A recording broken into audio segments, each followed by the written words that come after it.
Nier Automata is a game I'm sure most people watching this video are at least familiar with. People in this space highly regard it as one of the best JRPGs of the era, praising its revolutionary storytelling and varied action gameplay. Directed and written by the legendary Yoko Taro, developed by Platinum Games, and published by Square Enix, Nier Automata is truly something special, and it did not go unnoticed, with the game maintaining a strong reputation to this day.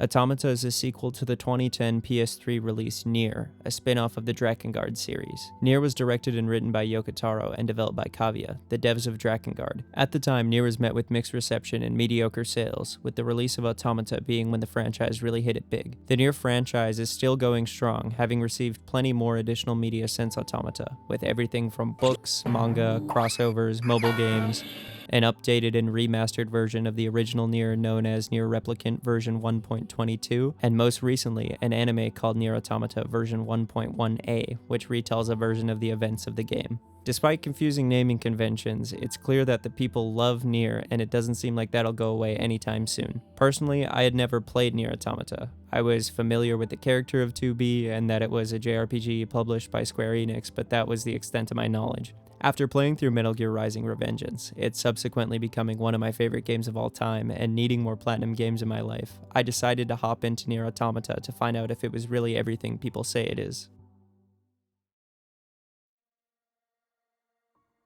Everything in Nier Automata on a visual and subtextual level is nothing short of amazing, and rightfully is the primary reason this game is spoken about so highly. The aesthetic of it all, in my opinion, is one of the strongest achievements in the game. The overgrown, hyper-industrial visuals marry perfectly to the cyber-minimalism core the game thrives off of, and when Nier does something out there and grandiose, I find these elements to still be strong throughout. It's a marvel how consistent and palpable the atmosphere of Nier Automata is. I feel like any screenshot of this game, even without characters in it, is instantly identifiable as Nier, and that says a lot about how strong they are.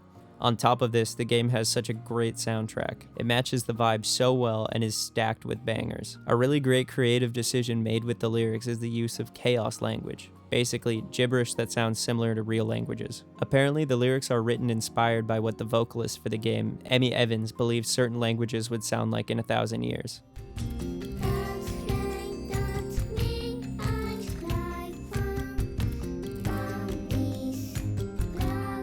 It fits the dystopian future setting really well and gives a complimentary alien-feeling undertone to the whole game. Basically, Nier Automata vibes hard, undeniably and distinctly. Nier Automata easily features some of the most groundbreaking, influential, and thought-consuming storytelling I've ever gotten from the genre. It feels impossible to articulate just how beyond the writing goes in Nier, especially for its time, but I'm gonna try. I'm gonna get more into gameplay later, but to be blunt, the pure intrigue Nier immediately establishes is what really kept me invested. Constantly posing philosophical questions to the player, revealing small amounts of information at a time, and showcasing highly interpretable imagery all wrapped in an existential and dreary package simply leaves no choice but for the player to need to know more. I can't think of a game that has gripped me as hard and as fast as Nier Automata did. If you took the entire plot out of Nier Automata and Yoko Taro had just written an anthology of books on the lore of this game, it would 1000% be worth reading. It's that good. Getting into the actual plot of the game, the concept in brief is basically 2B and 9S are androids created by Yorha, a military force comprised of androids, whose goal is to take back Earth from the control of aliens and their machine army, to make it safe for the return of humans who, due to the war, have fled to the moon. 2B and 9S collaborate with a resistance force of androids on Earth, following reconnaissance orders from Yorha to aid in the war effort. Throughout their mission, they explore the dilapidated Earth and participate in battles while gaining intel on machines and the war. As you play through the game, plenty of truths about this concept are revealed, and the effects those revelations have on the characters are explored.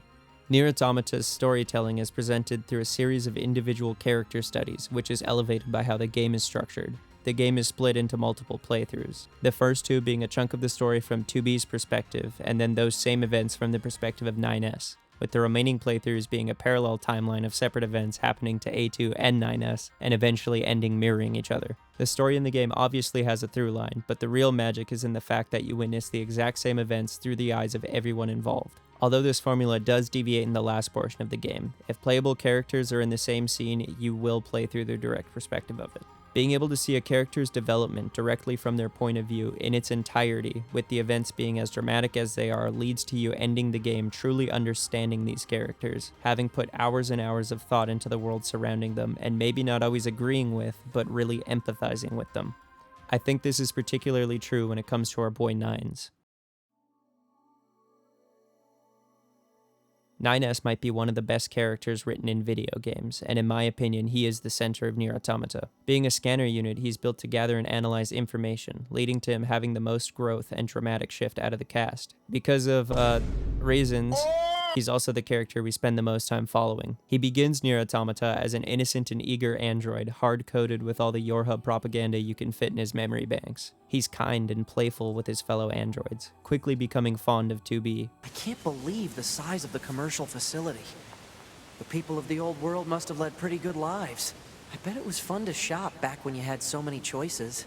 We don't need such things. Don't be so sure about that. Once we eradicate the machine life forms, us soldiers won't have anything left to do. We'll enter a new age of peace. And when that happens, we should go shopping together. I could buy you, I don't know, a t-shirt maybe? Something that looks good on you. A t-shirt? But he hates machines deeply, viewing them as nothing more than objects for him and 2B to kill. Early game, when he begins to see them display emotion and understanding, he dismisses it as some kind of trickery, unable to believe they are anything other than unconscious husks.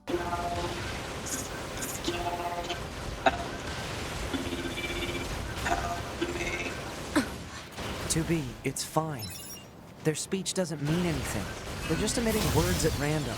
If they wanted help, why would they be attacking us? Yeah. Child. What is this? My love. Don't listen to them, 2B. Together forever. Together forever. Carry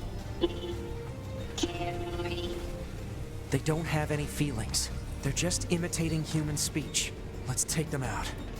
When these ideals are directly challenged as he learns of the existence of Pascal, a pacifist machine with a village of fellow peaceful machines that aid the resistance and want harmony on Earth, his beliefs initially remain unshaken. Since he is a scanner model, he can't help but have to learn more, and throughout his journey, the truth becomes undeniable. 9S starts to come around on machines, gaining a genuine adoration for Pascal, and by ending B, he's able to accept that machines are more than what he was made to believe, although he still follows his orders to kill them. 9S's tone flips completely in the third playthrough after the game boldly kills 2B, giving her a gut-wrenching final line towards 9S. Hey, 2B? Yes? People who know me well usually call me Nines, so... Oh. So what do you think? Of? I mean, if you want to call me Nines, it's totally okay. I'm good. Oh, alright. 2B! 2B! Are you...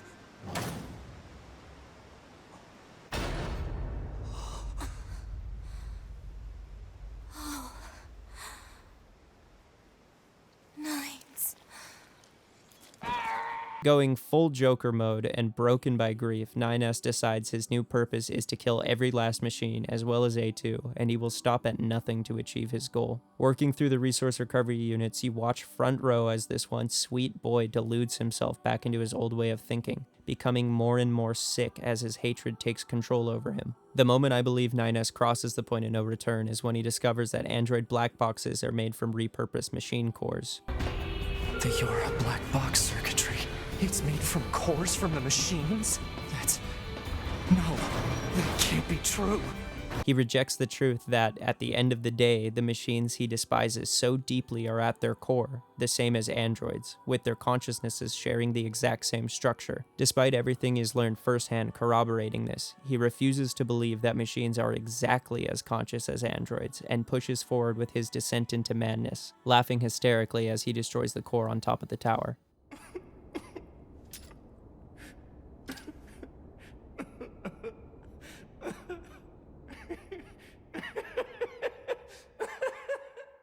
The impact of 9S committing to this way of thinking is so powerful because as the player, you know for a fact that he is wrong.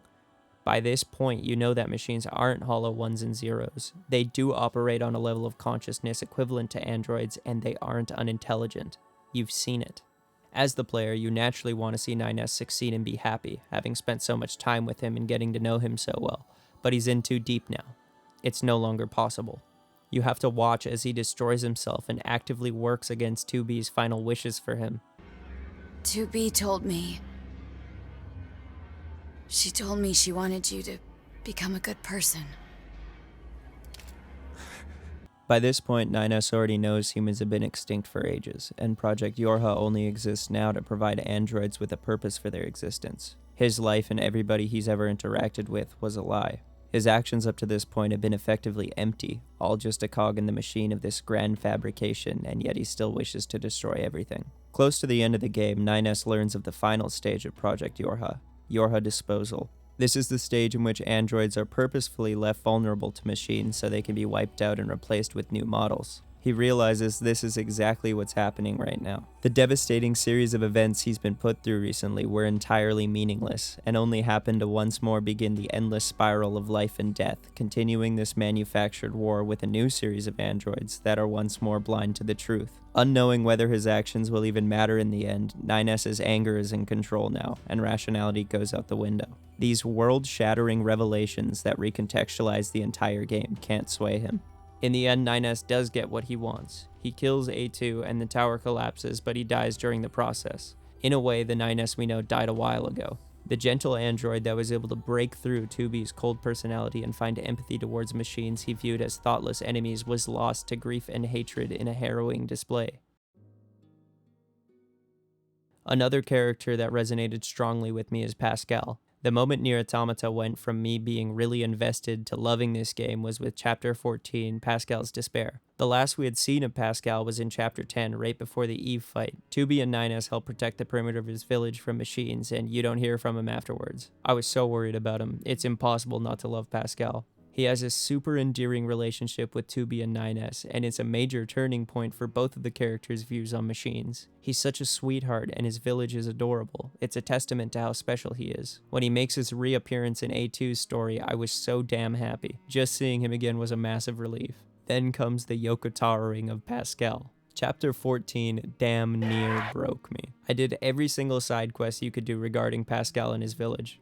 His corner of the world is a reprieve from the ruin of Earth, and he is living proof that machines and android could live in peace someday. Seeing everything completely ripped away from him so quickly was beyond mortifying. Everything he worked for and everybody he loved, gone in an instant, and he believes it's his fault. When you're asked to decide his fate, I easily spent 15 minutes just staring at the screen blankly. What happened to him and his people felt so unfair and wrong, and now basically no matter what decision you make, it's a heartbreaking loss. If you decide to wipe his memory, which is a choice I made, the morbid sight you're greeted with the next time you encounter him unknowingly selling the parts of his dead children, leaves you wondering if the right choice was to outright kill him, despite Pascal representing a shining light of hope within the world. If you choose to walk away, the game heavily implies he kills himself regardless. With Pascal, Yoko-Taro really makes you feel the never-ending spiral of life and death in this world, and even though it gutted me, it was a remarkable stroke of storytelling, and yet another piece of Nier Automata that led to hours of thought about the game. Before I talk about the ending of Nier Automata, I quickly need to mention just how incredible the voice performances in this game are. Again, I need to highlight 9S. Kyle McCarley absolutely nails the role of 9S, showcasing brilliantly the way his character changes so drastically throughout the game. You can tell he was giving his all to 9S, and if anybody else had taken the role, I don't think they could have elevated the writing to the level he does. 2B, voiced by Kira Buckland, also delivers a fantastic performance. She portrays 2B's coldness perfectly, and when the cracks of emotion do show, it feels as if the other half of her personality is fighting against it. She's truly amazing and is another element of Nier Automata that's irreplaceable. The whole game is full of fantastic voice work. Even the pod systems and machines all make the game as amazing as it is. I just had to mention it. The final ending of the game reveals that 2B, 9S, and A2 were able to be reconstructed by their pods, retaining their full memories from some unspecified point. On the surface level, it may seem like a hopeful or positive conclusion, but there are a lot of factors to consider. The pods acknowledge that machines and androids may fall back into their cycle of pointless war, but I think it goes even further than that. I've done a lot of research online and even talked to a few fans, and nobody seems to have a concrete answer from which point each android's memories were restored from. Obviously, with 9S in particular, I think depending on what he remembers, there could be some difficulties. I'm sure just seeing 2B again would help, but 9S went through an ungodly amount of trauma and lost himself in the process. It would take a lot to bring him back to where he was before his sanity declined, if it's even possible. 2B also has a lot of catching up to do herself, but to me, she seemed pretty unhappy with being an executioner by the time she died, so I'm sure her learning the truth would most likely be received positively, even if jarring. It's also worth mentioning that without the existence of the Yorha bunker, there's no guarantee that androids can continue being rebuilt anymore. On top of that, they have no reliable access to parts for maintenance. It's a really interesting ending to think about because our protag's lives have been completely upended and there is no straight answer on where they go from here. I'd say as a whole, I'm cautiously optimistic about it. At a minimum, their lifespans are finite now, which fittingly blurs the line of humanity further, even though they'll likely live for hundreds if not thousands of years. As for if the war will continue, I'm not entirely sure. All I'm confident in thinking is that the main trio would have nothing to do with it if it did. They've all learned too much to willingly participate. Even though I may view this ending as not necessarily positive, I still think it's a genuinely amazing one. It puts a perfect bow on so many themes present in the game, such as never-ending cycles and what it means to be human. The fact so many people have done thorough analysis on it, had in-depth discussions, and been left with different interpretations lines up perfectly with the existential thought spirals the game constantly puts you into, and I love it. Viewing it in a positive way still doesn't negate the heavy circumstances the characters are left with, and either way, it's a perfect ending. Just as dark, emotional, and beautiful as the rest of the game. Now for the section of the video that's gonna get me killed in the comments. It's time to talk about the gameplay of Nier Automata. I'll start with some elements that I enjoyed. Overworld traversal in this game feels so damn good. Every playable character feels amazing to just run around as. Dashing, top speed sprinting, jumping around, and hovering with your pod all feel so damn satisfying that the game holding off on a fast travel mechanic until a decent way through the story isn't even an annoyance at all. I liked wandering around the different environments the game offers, really taking everything in, and with the movement feeling like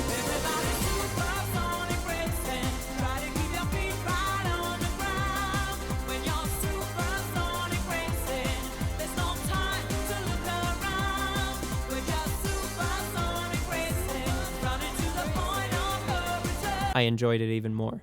Sometimes the game throws in a fixed camera angle or a 2D section and it works really well. They lead to some pretty cool visuals and showcase some neat set pieces. Thankfully, however, they are used sparingly because they do come with a bit of jank that could get annoying if these sections were more frequent. The bullet hell shooter moments are a nice change of pace. They're brief and not particularly complex. I would have liked them more if form shifting was something you could do at will instead of being a scripted deal. I also wish the 3D mode was explored a bit more, but hey, for what it is, hell yeah. I love chip fusion and making character-specific chipsets. You can get by in the game fine by just finding chips and slotting them in, but the fusion mechanics are complex enough that if you really want to go all min-max mode, you totally can, and I definitely spent a few hours reading spreadsheets, fusing, and reconfiguring my chipsets. It was really fun to get into. There are a lot of examples in the game of story elements being done through gameplay, which is easily one of my favorite things Platinum did here. Certain 9S hacking segments will trickle lore to you in boss fights. We got Devla and Popola's mini choose your own adventure, and of course, the entirety of Ending E. There's plenty more sprinkled in the game, and they all add a nice cohesion to the overall experience. Some might even say it reminds them of a little obscure indie game known as, Undertale. But hey! A lot of these segments could have been cutscenes, but Platinum went the extra step to make them feel interactive, and it plays a large part in how unique the game feels. Okay, here's the part where you can yell at me. I think the combat in Nier Automata is easily the worst executed part of the game. It feels incredibly shallow for a Platinum Games title. It's limited in experimentation, too easy, the dodge is just way too generous, and with the lack of enemy variety in this game, encounters feel monotonous. Considering Platinum's other games, the flair and weight their combat systems are famous for is simply not present in Nier Automata at all. 2B and A2 have the best combat mechanics the game has to offer, and even then it teeters between just okay and outright bad. Early in the game, combat feels passable, but nothing particularly special. As you progress, it'll start to feel more like a chore, and eventually you'll find yourself wanting to get through encounters as quickly as possible. 9S in particular has the worst combat out of the playable three. He doesn't have a heavy attack, so the only way to deal with enemies at a reasonable speed is by constantly hacking them. Isolated, the hacking minigame is fun. It has a cool style to it, it can be challenging at times, and most of the time, the minigame is fast-paced. The issue is that it's not fun when you're doing it over and over again for hours at a time.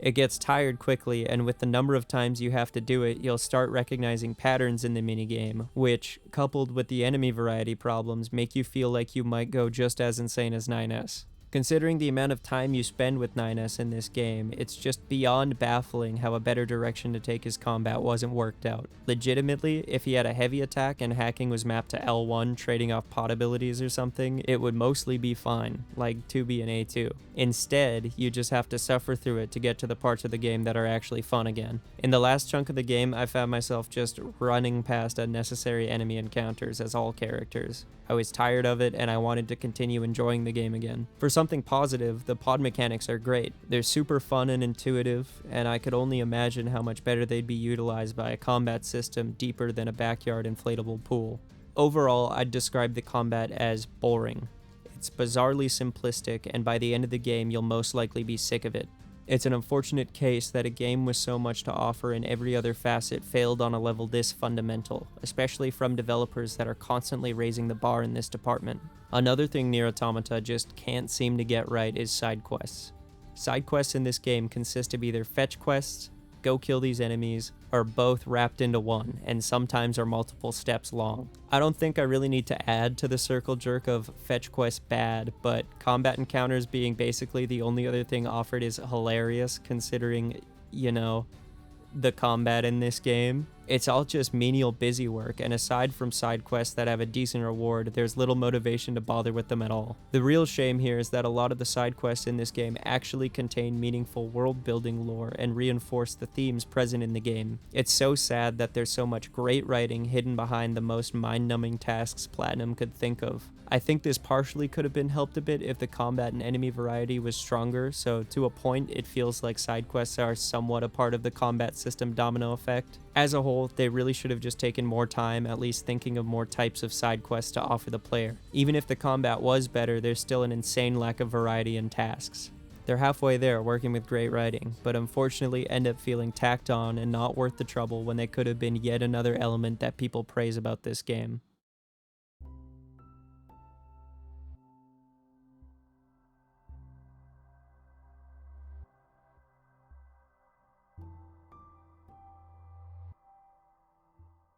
I can't overstate how special Nier Automata is. It's an incredibly deep exploration of humanity through a strikingly compelling lens. Nier Automata grips you hard, straight off the start, presenting a world and narrative that needs to be explored, punctuated by remarkable visuals and an outstanding soundtrack. The game pulls zero punches, asking existential questions and offering themes that lead to countless hours of reflection all throughout. It contains fantastically written, dynamic characters with world building that's just as complex. At the same time, it was a conflicting experience. A large chunk of the gameplay didn't do anything for me at all, with it feeling just okay, passable at points, boring, and certainly underdeveloped as a whole. This was my first time being left feeling underwhelmed by Platinum games when it comes to gameplay. The writing and atmosphere do nearly all of the heavy lifting. Yet still, stepping back to look at everything, without question, Nier Automata is one of the deepest experiences I've had with a video game. I loved my time with it. Yoko Taro clearly had so much to say when writing this game, and the impact his work had is just as powerful even years later. So many people still talk about Nier Automata to this day, and I won't stop thinking about it for a long time either. Hey, thanks for listening to me waffle on about Nier Automata. I don't know a lot of people in real life who've played the game, so I basically had to make this video to get all my thoughts out. Since you made it to the end of the video, why don't you go ahead and hold triangle to hack that subscribe button. You can find me on Twitter and now Blue Sky as well, both as GhoulFMV if that's something you're interested in. Anyway, thank you so much for watching, and as always, Love ya.